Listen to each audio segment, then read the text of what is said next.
Depois de um final de semana bem cheio, temos uma semana um pouco mais branda nesse início. E nessa segunda-feira o nosso foco vai ser no campeonato italiano. A líder Inter de Milão enfrenta o Empoli, temos também o Lecce enfrentando a Roma. E além disso, no campeonato espanhol, temos o Atlético de Madrid em campo. Meu nome é Theo Borges, espero conseguir te ajudar a fazer o melhor planejamento possível para essa segunda-feira, dia 1º de abril. E não é mentira, é verdade. Vamos começar falando sobre Lecce e Roma, mas antes eu queria dar um recado para vocês. O meu site continua fora do ar, cara. Eu não acredito nisso. Sabe quando você, no início da sua caminhada, você contrata um serviço duvidoso porque você não tem uma condição financeira tão boa? Foi o que eu fiz. Lá em 2010 ou 2014, eu contratei um serviço para o meu domínio, theoborges.com, numa empresa pequena, óbvio.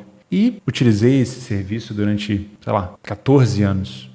Tô utilizando até hoje. E fiz uma alteração de hospedagem. Mudei um plano de hospedagem X para um plano de hospedagem Y. Então eu tenho que chegar para a pessoa que detém ali o controle do meu domínio e falar, olha, agora eu mudei de hospedagem. Então, em vez de você apontar para cá, você vai apontar para cá. Beleza. Eu estou tentando fazer isso já tem uma semana. E eu acho que é aquela empresa de uma pessoa só, que o cara, não tá nem aí. E meio que eu tô refém disso. Ele já falou que já mudou, mas as coisas não alteram em nada. Já passou mais de 72 horas e nada. Então, eu tô meio que refém disso daí. Isso tá me dando uma dor de cabeça terrível. E eu não acho que você ser uma empresa de uma pessoa só é desculpa, porque eu, particularmente, tenho a minha empresa de um homem só, aqui um exército de um homem só há anos e me dedico bastante a isso. Então, não é desculpa. Então, eu peço desculpa para você que está tentando acessar o meu curso, ele está fora do ar. Isso vai me prejudicar de diversas formas, não só de você não conseguir acessar o curso, mas eu começar a perder o meu ranqueamento no Google, um dos termos que eu demorei anos para alcançar,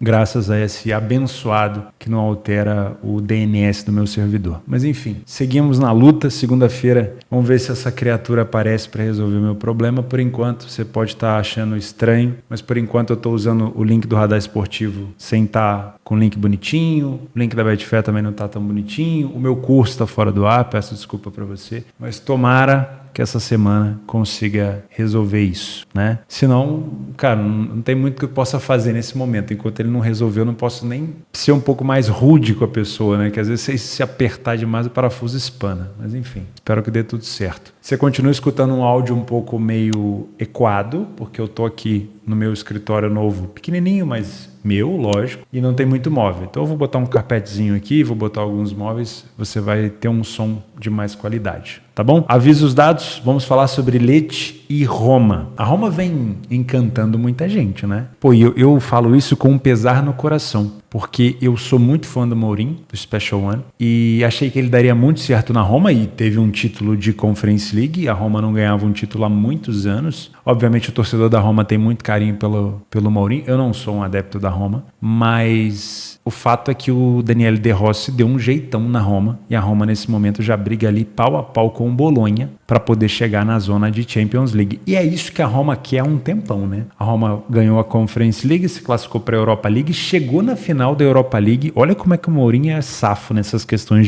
de mata-mata, né? Chegou na final da Conference League e ganhou. Chegou na final da Europa League e perdeu para o Sevilla, né? É difícil ganhar do Sevilla na Europa League mesmo, porque o Sevilla tem um sapo enterrado nessa competição impressionante. Chegou na final, eles praticamente sempre ganham. E aí, a Roma tenta agora uma vaga na Champions. E essa vaga, ela vem tentando por meio da Série A italiana. E no campeonato de pontos corridos, o Mourinho, assim, não tem sido tão bom. Ele acabou sendo demitido e o De Rossi, cara, deu um belo de um jeito na Roma. Se a gente pegar os últimos jogos da Roma aqui, essa derrota para o Brighton foi depois de um 4-0 no jogo de ida. Então era completamente esperado, né? A Roma poderia ter até jogado um pouco mais agressivo no contra-ataque e daria conta de empatar esse jogo. Mas olha, teve uma derrota para a Inter, que foi uma derrota difícil para a Roma, porque a Roma chegou a sair atrás do placar e virou o jogo e tomou uma virada da virada. Depois, vários resultados positivos. Empatou fora de casa com o Feyenoord, depois veio a ganhar do Feyenoord e se classificou. Venceu o Frosinone, venceu o Torino, venceu o Monza, venceu o Brighton por 4-0, um jogaço. Empatou 2-2 com a Fiorentina, que é um adversário extremamente difícil, praticamente no último lance do jogo. Perdeu para o Brighton na Inglaterra e venceu o Sassuolo. Então, é uma Roma que passa a ser confiável. Eu tinha a Roma numa prateleira mais duvidosa e eu tenho colocado a Roma aqui numa prateleira um pouco mais confiável, se é que dá para falar dessa maneira, tá bom? Nesse momento, o Lecce ocupa a 13ª colocação. Não sei, sinceramente, que se é um time já salvo, porque o Frosinone tem 25 pontos. Então eu acho que para baixo, do Lecce para baixo, tá todo mundo correndo o risco de ser rebaixado. Então é um time que precisa vencer. Como mandante, teve 5 vitórias e 5 derrotas. Vamos utilizar um pouquinho. Deixa eu ver só os últimos jogos do Lecce. Contra quem que o Lecce jogou. Perdeu pro Verona em casa, pra Inter em casa e venceu a Fiorentina. Fora de casa venceu a Salernitana e só, né? Então nos últimos 10 jogos, 2 vitórias apenas do Lecce. Mas, com o nosso PDF de apoio, a gente consegue perceber que o Lecce dentro de casa não perde tanto. Né? Perdeu as últimas 2, teve mais uma derrota aqui nos últimos 4, mas foram 4 derrotas nos últimos 8. Não vence tanto, mas também não perde tanto. A Roma vem de 4 jogos de invencibilidade, 3 vitórias e 1 empate. O aproveitamento da Roma e do Lecce, dentro e fora respectivamente, é igual. A iniciativa das duas equipes são iguais, né? O número de gols marcados da Roma é um pouquinho maior, porém, as duas equipes ficam sem sofrer gols na mesma incidência. A diferença aqui é que a Roma sofreu 2 gols a menos, mas é muito parecido,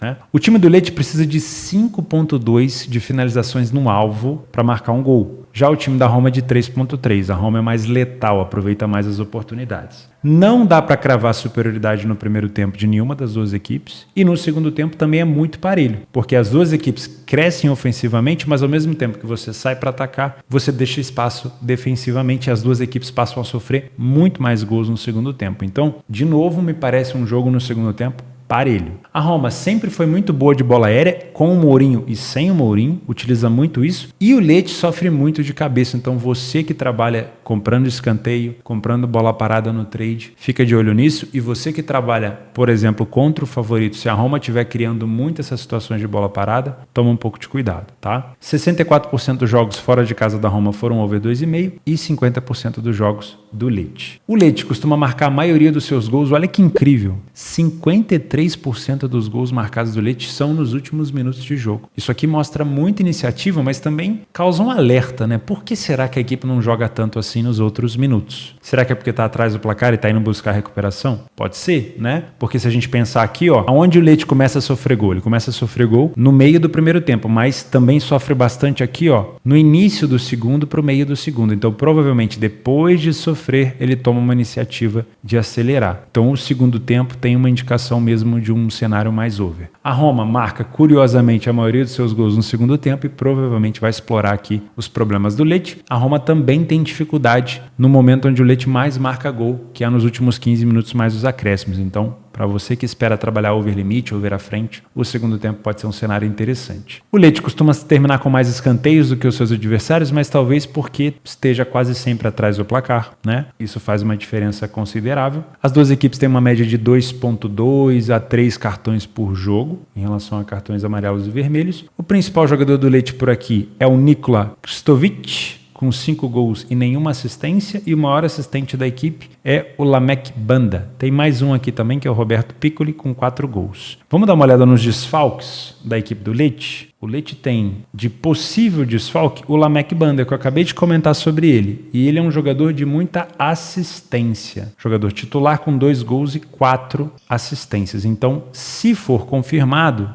a expectativa de retorno é dia 2 de abril, um dia depois do jogo, você dá uma conferida. Hoje, por exemplo, não ia jogar o Bukayo Saka, eu estou gravando esse vídeo no domingo, não ia jogar o Saka, não ia jogar o De Bruyne e o Martinelli, e praticamente todos eles estavam disponíveis para jogo. Acho que o Martinelli deve ter entrado depois. Então, fica de olho nisso, tá? De resto, são jogadores assim não tão participativos. Do lado da Roma, o principal jogador é o Dybala, com 12 gols e 7 assistências, o Lukaku com 10 gols e 3 assistências, o Lukaku faz uma grande temporada, e o Pellegrini com 7 gols e 3 assistências, também um jogador muito influente. E dos desfalques da Roma, justamente o Lorenzo Pellegrini está suspenso por acúmulo de cartões amarelos. Então a gente tem que tomar um pouco de cuidado, porque um dos 3 principais jogadores da Roma, o principal batedor de bola parada, na minha opinião, principalmente de chute de fora da área, o Pellegrini, não joga, tá? Isso é um fator importante que a gente tem que levar em consideração. Vamos lá? Se você é um trader por aqui, eu vi muita, pelo menos na estatística, eu vi muita paridade. Eu vi que o Leite pode complicar um pouco a vida da Roma. Porém, eu acredito muito no momento. E o momento da Roma é muito bom. É um momento de muita confiança. Os jogadores têm jogado muito bem. O De Rossi tem dado muita confiança para a equipe. Então, eu acredito que esse favoritismo da Roma, ele é justificável. Só que não é porque ele é justificável que você tem que vir para cá já para apostar a favor da Roma. Eu acho que a Roma pode encontrar pela frente, por mais que o mercado acredite nesse favoritismo, uma equipe mais chata, uma equipe mais difícil de se enfrentar, que cresce nos mesmos momentos que a Roma cresce e que tem dificuldade defensiva nos mesmos momentos que a Roma. Então eu tomaria cuidado. Se der para pegar uma cotação mais alta da Roma, melhor ainda, tá? Para você que é um trader assim como eu, acho que é um jogo para correção de preço. Se a Roma não conseguir dominar esse jogo, não conseguir dominar a marcação, eu não trabalharia contra o Leite aqui, porque eu acho que é uma equipe perigosa. Eu gosto muito de pensar num cenário primeiro de 2 gols, mas eu gostaria de uma cotação mais alta, tá? Principalmente porque o cenário mais over desse jogo acaba sendo o segundo tempo, que é onde o Leite mais marca, é onde a Roma mais marca e também onde a Roma e o Leite mais sofrem. Então, se der para chegar nesse segundo tempo com um placar desempatado, melhor ainda para tentar buscar mais 2 ou pelo menos mais 1 gol no final, tá? Eu acredito numa vitória da Roma, mas se desse para colocar um empate anula aí com uma cotação mais alta, eu acho que é mais confortável, porque o Leite é um time chato. Aí eu respeito um pouquinho. O Leite concedeu em 9 das últimas 10, concedeu o primeiro em 8 e concedeu 2 ou mais gols em 6. O cenário interessante para a gente pensar em 3 gols seria uma Roma na frente, né? Para esse 2,5 ficar bem interessante. E não duvido, devido a esse probleminha da Roma de também tomar gol no segundo tempo, desse ambas marcam, né? Então é bom tomar um pouquinho de cuidado. Às 15h45, a líder do campeonato italiano, o Inter, entra em campo contra o Empoli, com uma cotação bem esmagada, bem daquele padrão que a gente está acostumado de super favoritismo, até porque a Inter está com 76 pontos e o Milan, que tem um jogo a mais, tem 65. Isso quer dizer que a Inter novamente pode chegar a 14 pontos de diferença do segundo colocado. Já aplicou 14 pontos em relação à Juventus. Hoje a Juventus está em queda livre, acabou de perder para o Napoli nesse final de semana. Para o Napoli não, desculpa, da Lazio, né? Nesse final de semana. E a Inter continua ali com uma derrota apenas, um time que raramente vacila. E é aquela coisa, como a Inter de Milão foi eliminada da Champions e também da Copa Itália, acaba sendo a única coisa que a Inter tem pela frente, que é patrolar todo mundo na Série A italiana e continuar ali rumo ao título bem tranquilo, né? O Empoli está muito próximo da zona de rebaixamento, mesma pontuação do Frosinone, e isso é um risco muito grande. Acabei de comentar do jogo do Lecce, que tem 3 pontos a mais do que o Empoli, do que o Frosinone, mas que também está perigando. Se o Lecce está correndo perigo, pode ter certeza que o Empoli também está correndo muito perigo, e como visitante, o Empoli tem mais derrotas do que vitórias. Utilizando o PDF de apoio, a gente consegue perceber que a Inter vem num momento brutal dentro de casa. Vinha de 7 vitórias seguidas e aí acabou empatando. Deixa eu ver contra quem foi o empate da Inter no último jogo. Foi contra o Napoli, 1-1, né? Um jogo, se eu não me engano, que antecedeu. Não antecedeu não. Foi aquele jogo da ressaca, né? A Inter tinha acabado de ser eliminada do Atlético e o Napoli tinha acabado de ser eliminado por outro espanhol, o Barcelona, e aí foi aquele jogo de ressaca que ninguém estava afim de jogar, todo mundo estava pé da vida. E acabou que ficou no 1-1. A Inter venceu 80% dos jogos que fez dentro de casa e saiu na frente em 100% desses jogos. Em iniciativa não dá nem para comparar, né? Mas além disso, o time do Empoli não chega nem a 30% de vitória e nem a 30% de iniciativa, né? Não saiu na frente tantas vezes assim. A Inter não falhou em marcar em nenhum jogo, obviamente, e ficou 60% dos jogos sem sofrer gol. Uma média de quase 2,5 de gols marcados e uma média menor do que 0,55, 0,6 de gols sofridos. O Empoli tem dificuldade de marcar e tem facilidade de sofrer. Sofreu quase 1,7 de gols por jogo. Enquanto a Inter precisa de 2,8 de finalizações no alvo para marcar um gol, o Empoli precisa do dobro praticamente. Então isso mostra realmente uma efetividade muito grande da Inter. Primeiro tempo extremamente superior do líder do campeonato. No segundo tempo, o Empoli até tenta equiparar algumas coisas, né? O Empoli sai de 3 gols marcados e vai a 10. Porém, a Inter continua com mais, né? Diminuiu de 22 para 15, mas continua com mais, tem mais vitórias. O número de derrotas é parecido, mas a Inter sofre metade metade dos gols que o Empoli sofre. Então, por mais que o Empoli tente, ele não chega perto da Inter por aqui. A Inter de Milão não tem marcado tantos gols de cabeça, mas é o suficiente para conseguir ameaçar, na minha opinião, aqui o Empoli, caso necessite, né? Não é um jogo da Inter tão focado em ser de chuveirinho, né? É um jogo onde a Inter chama o adversário para cima e você vai ver isso o tempo todo, principalmente se a Inter estiver na frente do placar, ela chamando o adversário para tentar atacar as costas da última linha. A Inter marca com muita frequência dos 31 aos 45, ou seja, nos últimos 15 minutos do primeiro tempo, mais os acréscimos, e também marca com muita frequência no final do jogo. A Inter sofre com mais frequência no retorno do segundo tempo. O time do Empoli marca com mais frequência nos últimos minutos de jogo, né? Acelera bastante, se a gente juntar tudo aqui, dá uma porcentagem bem alta, 70 e poucos % aqui de gols marcados depois do minuto 60. Também pode ser interessante pensar no over limite, um over à frente ali. E o time do Empoli também sofre com muita frequência na volta do segundo tempo e nos últimos minutos de jogo. A Inter costuma terminar com mais escanteios do que os seus adversários na maioria das vezes. A média de cartões da equipe da Inter é bem baixinha, já o Empoli tem uma média de um cartão a mais. Os principais jogadores da Inter, o Lautaro Martinez com 23 gols e 2 assistências, o Marcos Thuram com 10 gols e 7 assistências, excelente coadjuvante do Martinez, né? Federico Di Marco, para mim, um dos principais jogadores aqui, com 6 assistências e 4 gols marcados. Deixa eu dar uma olhada aqui nas suspensões da Inter. Temos aqui o Yann Sommer, com suspeita provavelmente aqui de não jogar, o De Vries também e o Arnautovic. Então esses são os machucados do mês de março. Você, antes de começar o jogo, dá uma olhada se eles vão jogar. Vamos dar uma olhada na influência. O Arnautovic teve 2 gols e 3 assistências. O Yann Sommer é o principal goleiro da equipe, não tem gol nem assistência, mas é o titular absoluto da equipe, sempre é uma perda importante. E o De Vries também acaba sendo quase que um defensor titular com uma assistência. O nível de desfalque acaba não sendo assim na produção de gols e muito mais na parte defensiva, tá? Eu acho que o Yann Sommer e o De Vries fazem um pouquinho mais de falta do que o Arnautovic. Do lado do Empoli, o principal jogador é o atacante Szymon Żurkowski, acho que é assim que fala, com 4 gols. Não é o principal atacante da equipe, não é titular. Olha que curioso, é um coadjuvante aqui. Dos titulares tem o Matteo Cancellieri com 2 gols e 1 assistência e aqui o Francesco Caputo, que a gente conhece, foi do Sassuolo, com 3 gols marcados. Em relação aos jogadores que não jogam, tem aqui no mês de março 3 machucados, o Ismaili, o Ebuerri e o Berisha. Vamos dar uma olhada na influência desses jogadores. O Ebuerri, 1 assistência apenas, o Ismaili tá aqui, é um defensor, então é um desfalque importante porque é um defensor titular, e o Berisha, Etrit Berisha, é um goleiro provavelmente titular aqui. Talvez houve aqui uma troca de goleiro ao longo da temporada. Não é o goleiro que disputou mais minutagens, né? Foi o Luperto, o defensor, mas é o goleiro provavelmente titular da equipe que está fora, assim como no jogo da Inter. Aliás, está fora não, corre o risco de ficar fora. Então, para casa para vocês, né? O dever de casa é a partir ali de 1 hora antes do jogo dar uma olhada no Berisha, goleiro que tem lesão aqui no peito, e também do lado da Inter, o Yann Sommer e o De Vries. Beleza? Nenhuma suspensão por acúmulo de cartões amarelos? Não, tem sim. O Youssef Malé, ou Male, suspensão por acúmulo de cartão amarelo. Vamos dar uma olhada o que esse cara aqui, ó. Youssef Malé, meia, titular da equipe, que toma cartão amarelo pra caramba, né? Uma média de 0,4 por jogo, praticamente.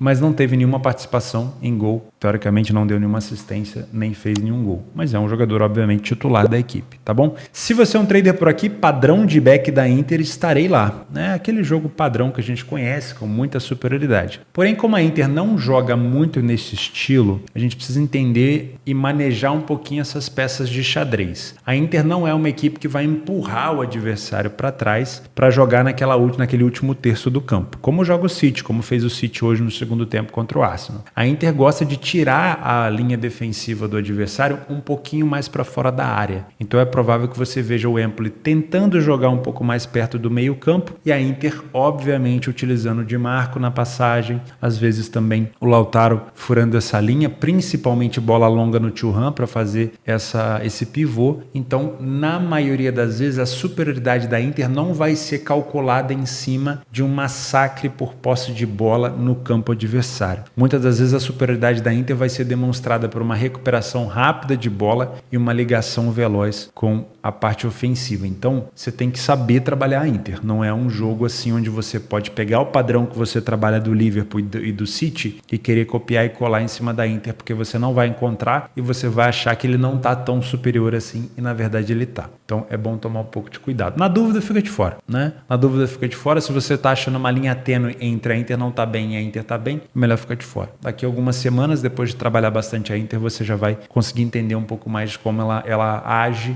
com os seus adversários. Se o Empoli der o azar de sair atrás do placar, pior ainda para o Empoli, porque aí ele vai ter que expor ainda mais as suas linhas e a tendência é que a Inter venha para cima para poder buscar mais um gol. O que eu crio de alerta aqui para você, o famoso interrogação? A Inter não precisa, né? A Inter tá ali de boa. Esse jogo, caso confirme uma vitória, vai a 14 pontos de diferença do segundo colocado. E aí bate um pouco do tipo, aquele, sabe? Aquela sensação de, vamos fazer o gol quando a gente quiser, não estamos assim tão afim. Então toma um pouco de cuidado na hora de puxar um handicap muito, se você for trabalhar handicap asiático, um handicap muito longo aqui e trabalha com os pés no chão. Eu gostaria de trabalhar essa superioridade da Inter no trade. Acho que para Panther essa cotação não tem valor. Eu acredito que é uma cotação que você pode buscar um pouco mais alta. Talvez torcer para o Empoli ser valente, ser aguerrido aqui, segurar a Inter até o segundo tempo. Segurando até o segundo tempo está excelente. Talvez você já consiga uma cotação um pouco mais alta. Ou quem sabe até o Empoli surpreender a Inter aqui, fazer o gol primeiro. Não aconteceu nenhuma vez ainda na casa da Inter. A Inter não sai na frente do placar. Mas pode acontecer. Futebol é isso. Aí você pode pensar numa virada. Eu gosto de pensar no cenário de gol caso a Inter esteja na frente. Principalmente nessa zona aqui, que a gente comentou, que são esses momentos de aceleração. Esses últimos 15 minutos pro lado da Inter, a Inter também sofre no segundo tempo, e esses últimos 30 minutos aqui do lado do Empoli, tá? Dá para pensar, se o jogo tiver desempatado, em buscar mais 1 ou 2 gols nesse segundo tempo. Tá bom? Nas opções de jogos extras, tem um jogo aqui, 7h30 da manhã, numa segunda-feira. Meus amigos, o calendário aqui da Série A italiana está completamente maluco, né? 7h30 da manhã na segunda-feira. Você tem coragem? Bolonha e Salernitana. Pô, se fosse uma Inter e Empoli, eu acho que eu viria, hein? Não que eu não esteja acordado, eu vou estar acordado se Deus quiser, mas eu não sei se eu viria para frente do computador não. Mas fica aí, essa dica para você que gosta de acordar cedo assim como eu. Bolonha e Salernitana. E é um jogo importante, né? Porque o Bolonha disputa junto com a Roma, com a Atalanta, vaga direta aqui na Liga dos Campeões. E é um time que vem jogando muito bem contra o último colocado do campeonato. Fora de casa,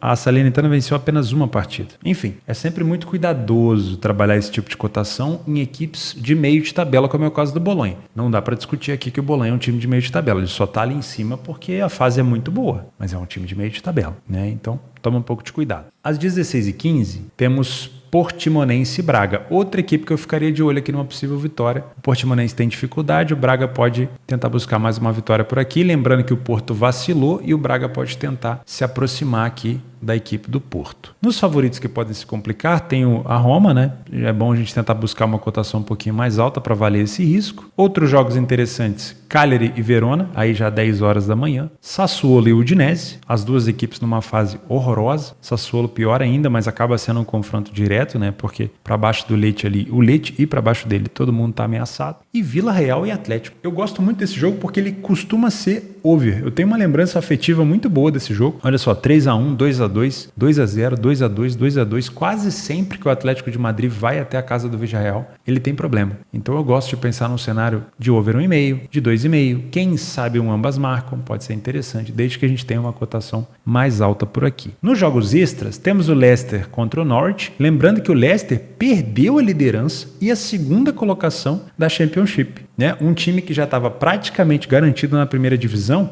viu o Ipswich passar e o Leeds também. Tem um jogo a menos? Tem. Dá para chegar na liderança de novo? Dá. Mas vai ter que vencer o Norwich, que é um time ali chato da parte de cima da tabela. Vale a pena acompanhar. Outro jogo que vale a pena acompanhar é o primeiro colocado atualmente, o Ipswich contra o Southampton. Também um adversário chatíssimo, né? Porque é confronto, entre aspas, direto por ali. Na Liga Saudita, o Al Ittihad enfrenta o Al Ahly, 2 panelinhas. Hoje até quem sabe o Al Ahly tendo uma panela mais bem temperada do que esse catado do Al Ittihad, que é o atual campeão, mas está completamente desconfigurado ali. Parece que os caras não querem jogar, enfim. Vale a pena também como opção para jogo extra. O que me chamou mais atenção foi esse horário, né, do jogo do Bolonha. Enfim, e toma cuidado, tá? Não vai acordar cedo para vir de peito aberto para cima do Bolonha não, porque ele pode se complicar aqui. O Salernitana é um péssimo time, mas o Bolonha tá apenas numa fase boa. E esse tipo de cotação aqui é uma cotação muito baixa para uma equipe do Bolonha. Joga bem? Joga. Não tô aqui falando que o Bolonha vai perder, mas eu tomaria cuidado. Quem sabe tentar buscar a saúde mais alta, tá? É isso. Muito obrigado pela companhia. Espero que o site, o meu curso, volte pro ar o quanto antes. De novo, peço desculpa a vocês aí pelo inconveniente